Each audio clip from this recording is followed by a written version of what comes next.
嗨，大家好，我是小六。大家好。今天呢，我们来北流的陶瓷小镇这边，了解一下咱们北流陶瓷的一个历史。里面有陶瓷博物馆，这边有学生的夏令营，陶瓷小镇。那我们去参观一下咱们这个陶瓷小镇啊。那脱了鞋才有那个意境嘛。哦，要走对。脱了鞋才有那个意境。哦，要脱鞋啊？对，要不然你对不上那个脚印了。那不算哦，重新来。上帝准备我们走进来，真的把鞋脱了，我以为你只是说错而已。进来啊！那里面就是咱们的陶瓷博物馆啊。陈总给我们介绍一下咱们这个陶瓷。来，我们这个美女。就一个面试的了，没有。给我们介绍一下咱们这个陶瓷博物馆。首先介绍一下我们现在这个博物馆呢，就是我们三丸集团自己出资打造的一家博物馆。现在这一个博物馆呢，它是分2期建设的。目前这里呢是1期的一个建设，2期呢也正在建设当中。现在我们进门看到的这个山脉呢，就是岭洞山脉。岭洞就是我宋代时期较大规模生产瓷器的一个窑址。岭洞是我们北流市平镇镇岭洞村。岭洞村，那里面呢就是我们北流最早做陶瓷的一个发源地。还有那个窑在里面是吧？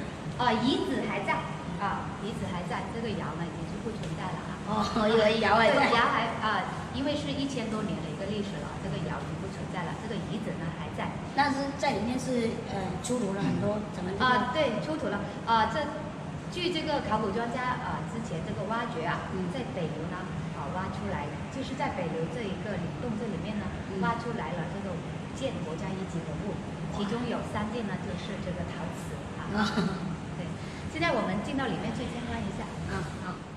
这边的话我们用一个丝绸的一个造型，就是古代这个海上丝绸之路中的一个丝绸的造型来设计。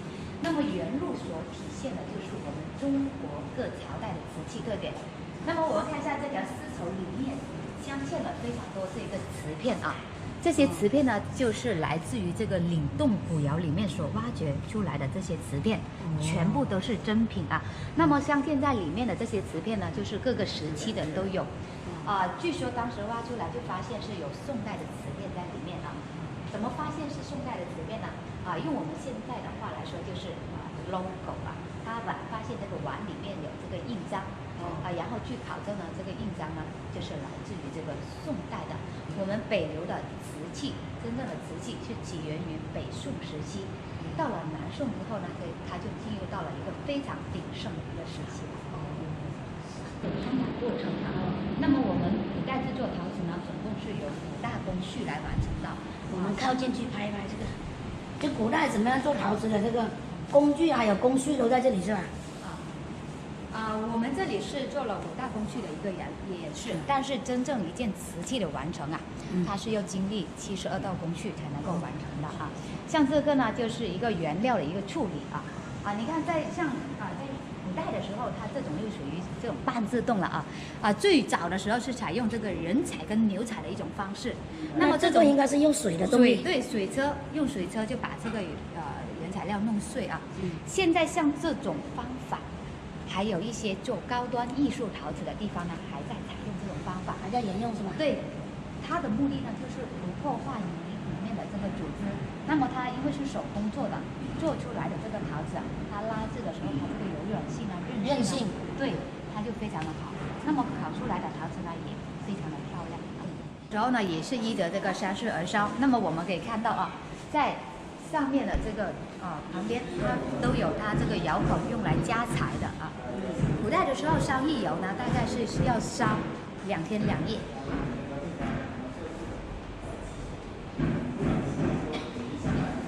烧2天2夜，古代是48小时。古代的时候，呢，它烧一窑它是很隆重的对，很隆重。还有仪式的对，很有仪式的，而且它装一窑产品在里面呢，它是费时非常多的，就是把这个产品放在这个耐火材料里面，然后去把它再烧，烧完之后呢，还要等它全部的熄灭，全部降温之后，把它取出来，这叫开窑啊。所以说，好像烧窑的时候也是很有仪式的，很隆重的。好像开窑也有仪式的。对对对。就像我们小时候，我们小时候就是我们那个乡下也有那个烧石灰的，烧砖的，烧瓦。现在还有啊，我们广西现在还有烧，就是做那种普通一点的陶瓦，还有那个钢瓦，对，就是瓦片那个。对，也是采用这种。我们回头看一下这一件呢，就是来自于宋代的这个引青印模啊。这边这一件呢，就是这个引青瓷。先看一下这个引青瓷是这里，距离现在已经是有1000多年的一个历史了啊。这一件是真品。那么我们从这件这件是不是价值连城了？不是，是这样子。我们北流它是民窑，不是官窑啊。民窑。如果是官窑的话，就价值连城了啊。但是我们民窑它是鉴定有这个历史。有这么久但是说这个价格呢它是没有给出来的那肯定呢，它是文物的话，它价格也不菲呀。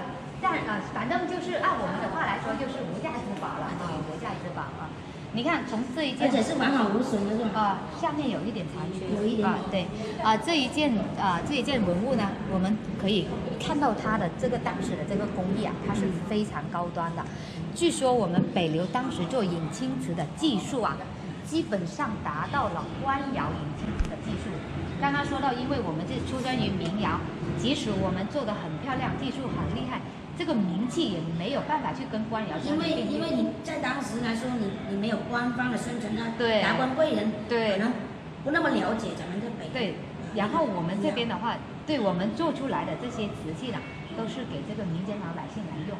官窑的话，为什么官窑做的产品那么，它其实也有不好的产品，但是说它可能做一窑产品，可能只有一件是可以挑到皇宫里面去的，其他的都是全部要损坏，全部都要打碎的，就是不给，因为就是供给皇家用的产品，它只能独一无二的。所以说你一窑产品，你就可能只有一件是可以送进去，其他全部都要销毁的。所以说这个就是官窑对。这2套产品就是当时北流县瓷厂所生产的比较有代表性的。我记得这个花是我小时候用的碗，就是这个款式的嘛，对，经典的青花瓷。这款产品的青花瓷这个是叫残枝莲，也是当时70、80年代非常流行的一款花面。我就说好像很怀旧这个。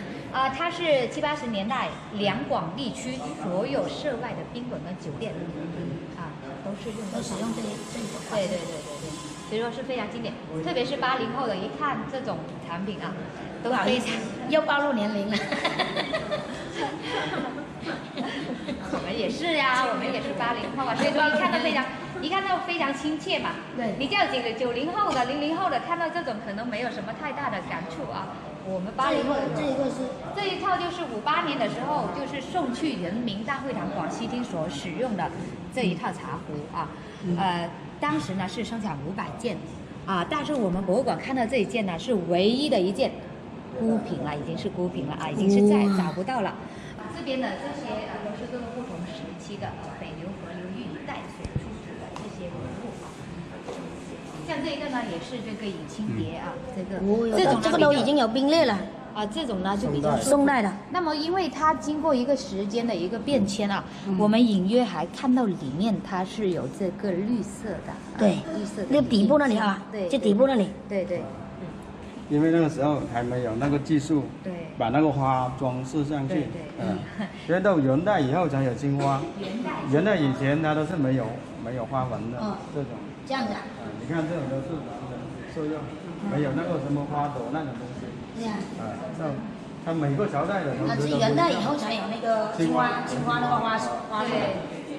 所以说每个朝代都有每个朝代的一个特点。你看这个它的釉真的是现在都可以看得到它之前弄起来是多漂亮了，是吧？虽然那个上面的那个釉有点脱落了，但是你透过那个釉还是可以看到它当时那个技术真的是非常。这个呢就是以前就是这个时候呢就是有点想仿做这个开裂的这一个这个词冰裂的啊，对。但是说他当时做的时候，可能做的这个技术啊，可能还没有做到这么好。这个应该是那个窑里面就是已经是去掉了那个丢弃掉的那个气。就说当时这边的技术可能还达不到，就说想做这种没有这种类似的，他可能当时也有完整的，但是说这个可能是已经是放弃了的。所以说我们能够收购回来这种都已经非常不错了，很珍贵了。